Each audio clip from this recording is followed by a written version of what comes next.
పొద్దున్నే లెగ్గానే కళ్ళు తిరిగి పడిపోవడం, ఎక్కడికైనా కానీ వెళ్ళామని అంటే బాగా నీరసం వచ్చేయడం ఇలాంటివి జరుగుతున్నాయా? అయితే మీకైతే మాత్రం ఐరన్ డెఫిషియన్సీ వచ్చేసినట్టేనమాట. ఇది నేను పర్సనల్‌గా ఎక్స్‌పీరియన్స్డ్ అయ్యి మీకు చెప్తున్నాను.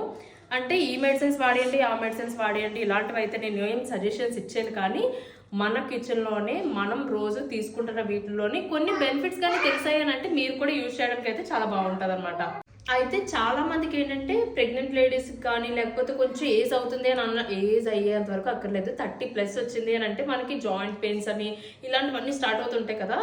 అలా అయినప్పుడు ఏంటంటే మనకి అంటే అప్పట్లో మన అమ్మమ్మల జనరేషన్లోని ఈ రాగి సంగటి అన్నది అంటే అంబలి అని అంటుంటారు. అంటే కొంతమంది ఒక్కొక్కలా పిలుస్తూ ఉంటారు. బట్ ఏదైనా సరే అప్పుడు అమ్మమ్మల జనరేషన్లో వాళ్ళు రోజులు ఏదో ఒక రకంగా అయితే మాత్రం యూజ్ చేసేవారు. బట్ ఇప్పుడైతే మాత్రం మనం డేలోని మిస్ చేయకుండా కానీ ఇది తీసుకున్నట్టుగా అయితే మాత్రం అంటే ఏదో రకంగా సోడిపిండి అట్లు ఆర్ సంథింగ్ అంబలి రకంగా కానీ తోప చేసుకొని చాలా మంది నాటుకోడి నంచుకొని తింటారు.